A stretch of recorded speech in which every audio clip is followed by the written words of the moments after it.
Sparks, maybe, I think.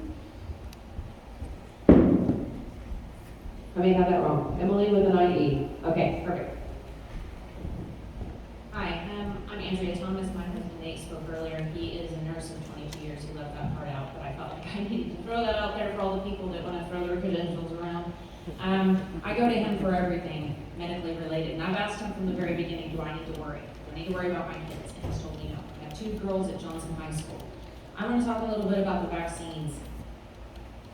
Safe and effective this vaccine is? Let's look at the statistics. There's been over 13,000 deaths, almost 600,000 adverse events, almost 13,000 have been permanently disabled, 25,000 have had severe allergic reactions, 1,700 miscarriages, and almost 5,900 heart attacks. That's safe and effective. If you do your research, you'll find that vaccines in the past had far less adverse reactions results and were taken off the market. We're talking about an illness with a 99% effective recovery rate. Do the math. Sorry, thank you, Emily.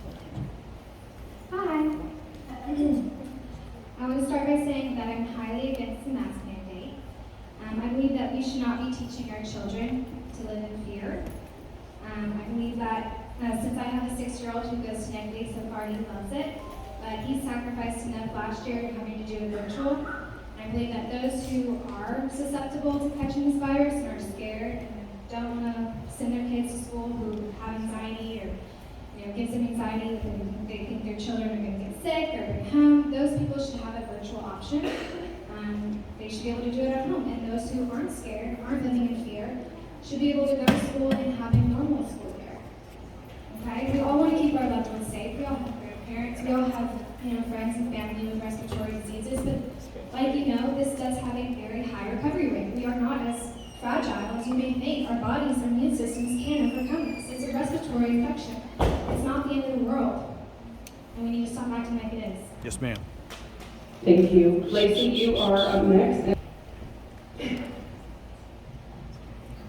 So I had a few speech planned out, but 1 minute is not enough to say what I have to say. So we all know that math scientifically don't work, so we'll talk more mentally. About 2,500 years ago, long before Islam, Arabs discovered that forcing people to cover their nose and mouths broke their will and individuality and depersonalized them and made them submissive. That's why later they imposed on every woman the mandatory use of a fabric over her face to succumb to the male owner of their god. Modern psychology explains without a face, we don't exist as independent beings. Face coverings or masks are ancient tools used to break people down psychologically. I have 2 kids in the district, and we moved here over the summer from AISD, hoping to escape their way of enforcing the mask mandates. My oldest hasn't physically been to school in over a year. It's psychologically and socially messing up our kids, and it's equally hard on parents. Don't take our freedoms and don't take our children's identities from them. It should be parents' choice. Thank you. Thank All right, you. Carla, you are up next, and then Chelsea has. Good evening, members of the board, Madam President. My name is Carla Pettis. I am a teacher in the school district. I have been here for 20 years, and this is the most people that I have ever seen at a school board meeting. So I appreciate you for coming out and speaking. I actually wanted to talk a little bit about school board agenda action items today, about the employee compensation and the school naming committee. We are in favor. I'm speaking on behalf of the TSTA, Hayes Educators. And speaking for myself, I actually do applaud the folks that came out here. I'm really happy to see that some of you are masked up and some of you are without your mask, and that's a choice that we give. I give my kids the same choice. I actually am a Lehman High School teacher, and I can tell you that about 90% of my kids are wearing masks. So they get Thank you, Carla. Choice. Choice. Yes, ma'am. Sorry, Carla. And then, sorry, Lacey Waller will be on deck.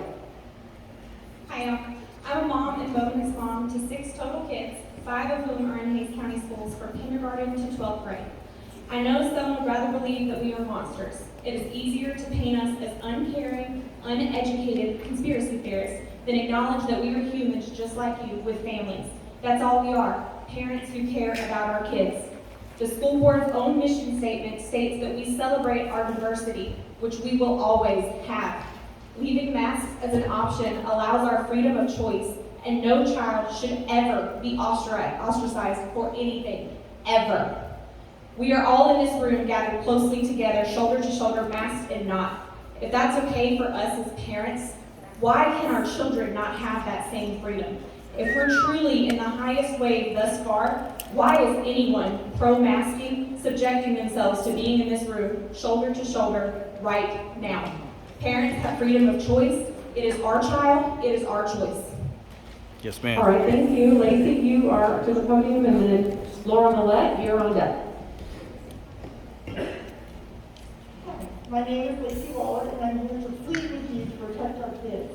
I'm a mom of 2 kids who attend Bluebird, both too young to be vaccinated.